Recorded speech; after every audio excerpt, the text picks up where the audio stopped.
Good morning, everybody. Orange J here with another War of the Visions video, and I know in my raid preview / guide video I might have said, oh geez, nobody can beat level 100 Kamoshida with just one unit. He's too strong, it's impossible, this raid's too hard. Turns out I was wrong. I've got a video sent in by a longtime friend in this game, Kosciuszko, showing his Violet beating the level 100 Kamoshida boss solo by herself on auto, which is the big deal. So we're going to watch that video, but I'm also going to kind of walk you through just how she's able to do it.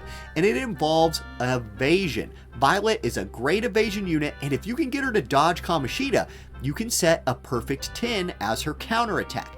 This means when she dodges, she gets to hit the boss. This is a big deal. Kamoshida has a lot of HP, it's hard to do damage to him, but if you're getting free attacks in every time you dodge, you don't have to use AP for those attacks, and it's just more damage on the boss. That's a big deal. You are also dodging Do You Realize Who I Am, which is an attack debuff that he puts on you if he hits, and if you get hit by this early on in the fight, you're not going to have the damage to kill him with one unit before turns run out. And in the video we're about to watch, Kosciuszko actually wins the fight with 8 turns left to go. So it's not even like the luckiest run ever. So I'm going to go ahead and put this on the screen, and here, let's make it a little bit bigger. There we go. And let's talk about the build. So note the sword is the AP cost reduction sword. That's a big deal. Full evasion gear with the UR evasion gear. There's bells, and we'll look at the trust zone setup for the bells after the video. That's going to also be important here. Dark Odin is the Esper with Rob's vision card and Elda's vision card going for damage and dodging. So here we go. Let's run the fight, and we're going to kind of break down exactly what happens here and why Violet can do this while other units in the game probably cannot. Basically, we're going to watch a video about how my opinion on this raid was wrong. In at least one big way, but it's wrong in a good way, so I'll take it. Now, remember with Violet, you need to turn off her long-range AoE ability so she does not do it on the first turn and pops bells. The problem with turning that off is you do have to worry about these adds. You don't want to waste turn killing the adds. So watch what Violet does. She dodges Kamoshida's attack right there, counterattacks him for damage, then she walks up and kills the first add. That's one turn wasted, and while that might suck, she's still getting damage on the boss, and she dodges the second add's attack and kills him. That's a big deal because now she gets to go ahead and start fighting the boss. She's not going to waste some of her higher damaging moves on those silly little adds. She gets to go straight to killing the boss. She's getting plenty of dodges in right here, which is getting those counterattacks, helping her, stack that damage. Kamoshida has a lot of HP. He's got a lot of defense. He's hard to kill, man. He's hard to kill. So it's playing out right now. Violet has her multi-hit skills on, and the AI is just prioritizing whatever will do the most damage. You can see that she's not really lapping him, right? She's not fast enough that she's getting to use like 2 turns to his 1 very often. She does get 1 right here, so in that case it's better to have those multi-hit attacks on. But there's a very crucial moment in this fight coming up in just a second. Kamoshida's really low. Here it comes. He's gonna do You Realize Who I Am right here. Now, he lands it. Let's watch that again. I know it's fast. He lands the attack, which debuffs the attack and magic for Violet. That he did it this late in the fight does not really cripple her. He's already so low, she can finish him off. But one thing Kosciuszko said was if Kamoshida is able to land that attack early, he won't win. He might just run out of turns, even though we had 8 left there. It is crucial to dodge that attack. Okay, now let's go look at the trust stone setup here, and let's put those on the screen, and you know what, let's zoom back in a little bit. There we go, that's better. So, bells. What's the trust stone setup here? Note the set bonuses first, luck up and attack up. Luck is going to help you dodge and help you crit. Both a big thing here. And Kos did mention that the attack up set might have been better off as an evade set, as a dodge set, to just further capitalize on the fact that you get a lot of your damage from dodging and further help you dodge out on that debuff. But he wasn't willing to like change that out because he uses this trust stone for he uses this trust master setup for other things, which is a big deal in this game. Like having to change your trust stones is a huge pain in the butt. Anyway, so that's the set bonuses. Now, HP up, okay, whatever. Attack up 20%, big deal. Critical damage up 10, that's nice. We also have defense piercing, luck up, light attack up, attack debuff resist up, which could help you against that attack debuff if he lands it like middle of the fight, and then critical hit rate up. So critical hit rate plus critical hit damage, light attack, just full on coming at you, most damage possible. I think it's a big deal to have a Trust Stone set up like this for Violet, and I think you need to be like fully in game to be able to pull this off. You gotta dodge, because those counter attacks you're getting from your dodge are crucial to winning this fight. Okay, so that's the video of Violet soloing the level 100 Kamoshida. If you have some cool raid clears that you'd like to share with me on Discord, share them in our Plays of the Week channel and tag me in that, and I'll take a peek at them. If you have some really cool team comps or other units that can solo this, proving me wrong again. I don't think Rob can solo this because he can't counterattack when he dodges. Neither does Elena. It might just be Violet. In fact, I know I was wrong when I said nobody can do it. I'm going to say only Violet can do it. That's my prediction. Okay, now we also have a bonus account review coming in today for YouTube member Brandon. First of all, Brandon and all the other members of the YouTube channel, you guys are awesome. Thank you for supporting me. I'm happy to do account reviews for you. Let's get to Brandon's. Now, here's what Brandon has to say about his account. Spending level, he says he will occasionally spend like $60-ish if he has something that he wants, but mostly not a big spender. 1 to 2 hours a day is how much he likes to play. Fairly new player, and like a lot of fairly new players, equipment is a kind of confusing point for them. So what kind of equipment should he work on? Okay, well, let's go through Brandon's account and see what we see. First of all, fire. Not been a big focus, but note that he did pick up Setia and King Mont and is kind of working on them. So I like that, Brandon. Keep working these two up. They will be a very strong foundation if you ever want to play fire anytime down the road. That's a really good two-man start there. Ice, yeah, not working on ice. I would say that's fine. Just keep not working on ice. New player. Wind. Nice. Halloween Little Leela. A very good pickup because she's so good at soloing multi-quests. One of the best ways to farm in this game, for anybody who's watching this right now, is to like solo farm multi-quests if you can. And I bet at level 115, Little Leela can farm a lot of those for you if you have a good vision card and Esper set up for her. So very smart pickup there. I like that. And then probably just leave the rest of Wind alone for now. Earth, kind of the same deal, not focused on Earth, but has gotten Moraga as far as he can. Lightning, 120 Charlotte, excellent choice. A very good tank to be able to splash into like a multicolor group. Charlotte is a phenomenal tank. That's a great like cornerstone to your account, somebody you can build around. For the rest of your Lightning, a level 99 Nivlu is interesting. I think she's a good character, and potentially a team comp you could do would be like if you had a carry that you really wanted to use, you could mix a Nivlu Charlotte comp, right? With that certain carry you wanted to put in with the other three, have Nivlu be quickening them up and backing up that damage with some of her missile attacks if you were interested in boosting Nivlu to level 120. Otherwise, Charlotte is a really good start for your Lightning. Water, nice. Celis, you have two of the best tanks in the game at level 120. Awesome. I would say you don't need to worry about tanks for a while. You're good there, and you're working on Astrius. So very strong duo right here, Astrius Celis. In fact, one of the strongest duos in the game at this moment. You could run like an Astrius Celis Halloween Little Leela team or something like that as a pretty good three-man squad in some arena or guild wars, something like that. Okay, light, definitely your strongest. This is probably where you're gonna want to go for your PvE teams if you're trying to push that like really hard content.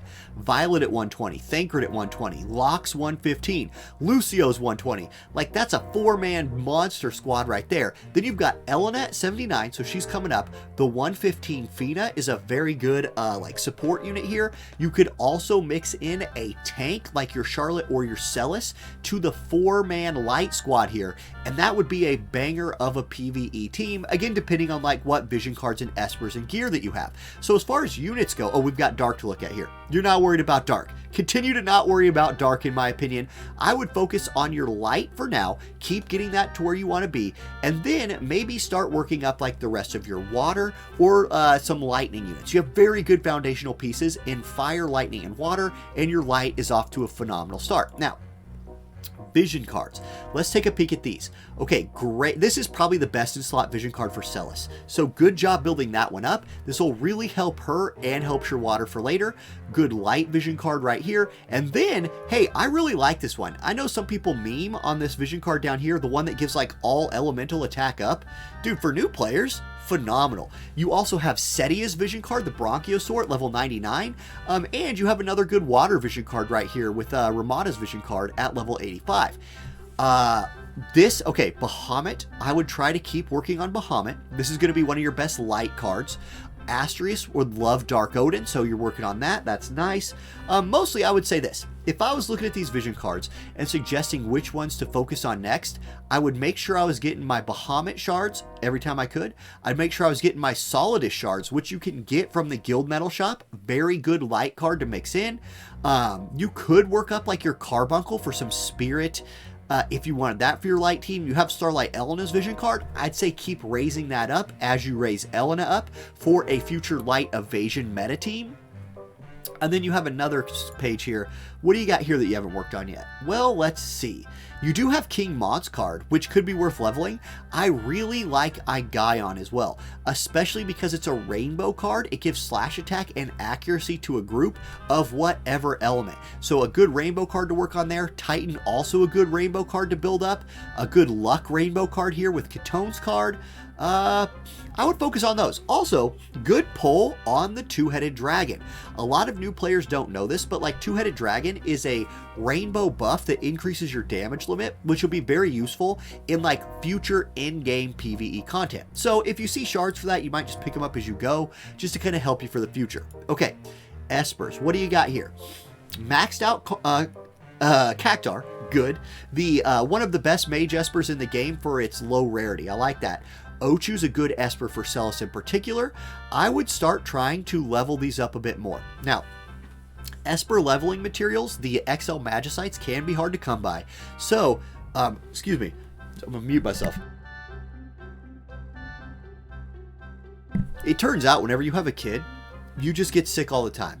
I don't know what it is. Dads out there, you know what I'm talking about. You just get sick all the dang time. It's these weird, annoying sicknesses. Anyway, Odin is phenomenal, Dark Odin is phenomenal, and Bahamut is phenomenal. So you have the trio of the best Espers in the game. Work on leveling them up.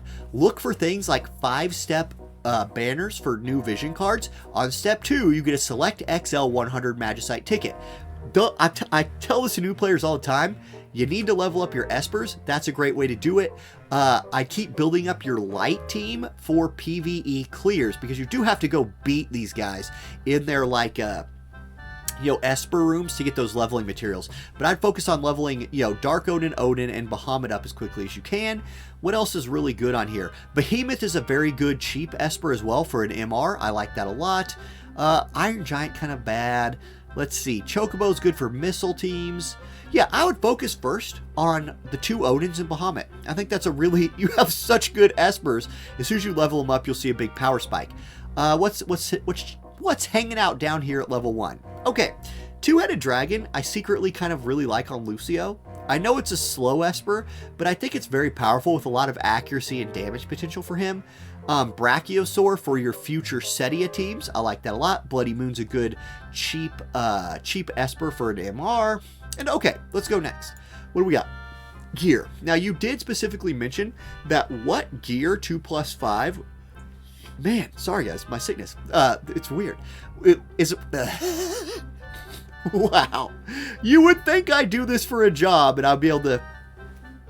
I'm centering myself, and I'm 100% going to forget to edit this out of the video.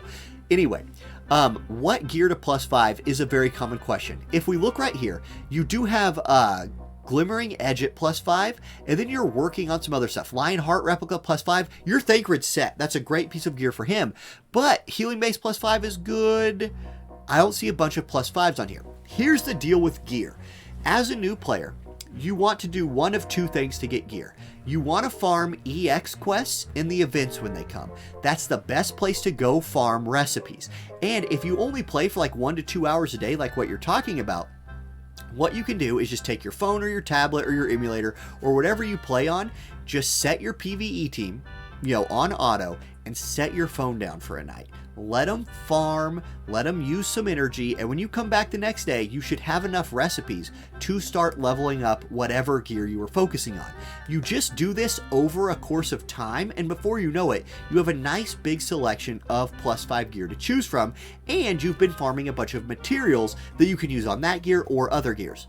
Alternatively, look in the shops. Almost all the +5 gear that shows up in shops all of the time, like smart coats for example, are good, especially for somebody like Setia. You really want a +5 piece of armor on here.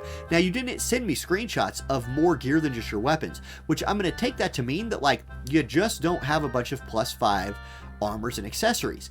Focus on armors first because you can find good accessories in the Trustmaster department. I'll get there in a minute. But look in the shops. Look for +5 pieces of armor. They typically cost about 2,000 Visior. Sometimes you can get them for a little cheaper. It's super worth investing in. So I would focus on spending your Visior right now on leveling up some of the units that you have, right? I think that'd be a very good thing. Your roster is very good. It's very good. So level up what you have, spend that Visior on +5 gear from the shop, unless you have something you want to farm right now to, use instead of that. I don't ever feel bad about buying that +5 gear from the shop is what I'm saying. And then for Trustmasters, I noticed, like, let me go look at your dark team here. There's Giza at level 99. Level that Trustmaster out. Bells is OP. It's broken. Other than that, really not any of them are particularly bad. Like, kind of have to go unit by unit, but you have Lucio. Lucio's TMR plus Bells, great ones to level up. AP regeneration, can't miss there. Locke's TMR, the luck buff on that is very good for both evasion teams and fighting evasion teams. I think that's worth leveling in. Let's see. What else on here do I think is like great? I don't know. Honestly, just level up the ones that fit the need that you have. Mostly for your gear focus, though, I would focus in on getting some +5 armors and farming whatever event comes as they come around. Okay, Brandon, like I said, thank you so much for becoming a member on the channel. I hope this account review was kind of useful for you, and I hope anybody else watching it enjoyed it. I'll catch you all in the next one, guys. Have a great rest of your day. Peace.